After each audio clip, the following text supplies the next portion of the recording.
Hey guys, it's Ice again. This video is going to be basically a review update for 4 of the blades I have already reviewed. This is basically just to give a second opinion after I've put them through more extensive use and seen what happens to them through extended wear and tear. And yeah, so let's get started. I'm going to go from smallest to largest, so let's get these out of the way. Alright, so this is the Smith & Wesson Border Guard 2. I bought this as an EDC just because I wanted it to be, like, I wanted a really big blade, but I soon realized my mistake of buying a knife from a gun manufacturer. Their primary role is to make guns, and that really plays out in the quality of their knives, or lack thereof.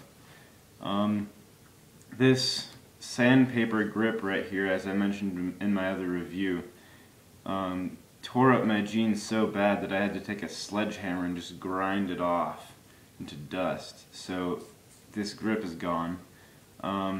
The pocket clip back here, this is only after like a few months of use.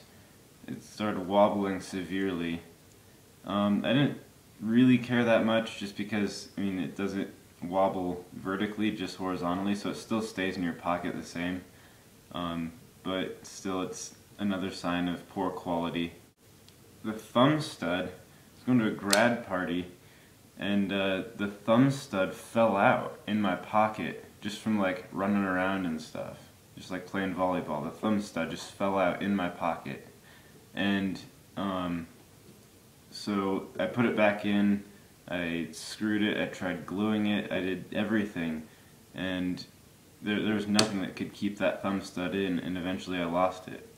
So now it's just this kind of improvised, like, yeah, it doesn't open nearly as easily anymore. It's just like a hole instead of a thumb stud. So that was extremely cheap. The thumb stud actually started wobbling very soon after I bought the knife. The blade length, it seems to be, it says it was listed as a 4.4. Got a ruler right here.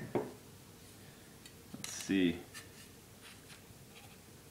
I guess technically it could be a 4.4, but honestly, if you look at the cutting edge, the serrations that start right there, if you put it next to the edge, it's not even a 4-inch blade. So they were deceptive about the size of the blade. You can get a closer look there. And it's just, overall, it's just bad quality. The edge is still sharp, but that's just because it didn't see much use after I abandoned it as, or stopped using it as my EDC because it's crappy. This liner, if you flip it out too hard, then sometimes the liner goes all the way over and it gets jammed and you can't get the knife back in. Also, there is a slight bit of blade play that has developed. This is just fairly light use. In terms of the edge is held up very well. That's the only really good thing I can say about this knife, is one, that it's big, and two, that has a durable edge. The rest of it is just crap, honestly.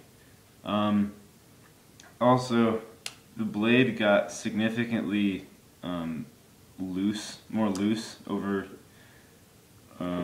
the few months that I was using it, and so I had it in my pocket, on the pocket clip as an EDC.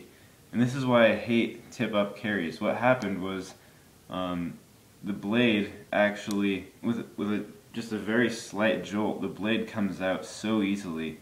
And when it's sitting like this, gravity's, it's pulling it down, so it's bound to open sometime. And the blade actually fell out in my back pocket, gashed a hole in my jeans, and stabbed me in the leg. Yeah, so I was pretty pissed off at this knife because it's so poor quality. It's like you can open, I don't know if I can get this on camera, but you can open it just with a wrist flick with no thumb stud at all. Just like that. And it's so loose, it's not safe. So that's why I always hated tip up carries. It's not safe, it's not secure. If you have a tip down carry, you can grab it immediately from the top and just flip it open like that. Whereas if you have a tip up carry, then you have to reach down into your pocket and grab it. It's just not practical. It's also very bulky. A lot of chafing going on if you wear it like on long walks or runs, things like that.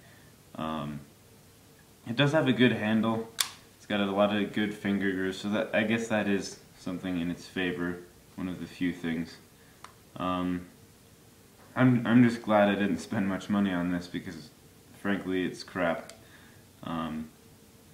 So if you're looking for a blade that's going to be durable, don't go this direction. Also, with this edge, on the corner of the Tonto blade right there, believe it or not, when you close this blade, it actually contacts this piece of metal right here, and it just smashes into it when you close it. And so over time, this basically just like hammered my edge into submission. It was just this flat edge right here, and it took forever to get it sharp again.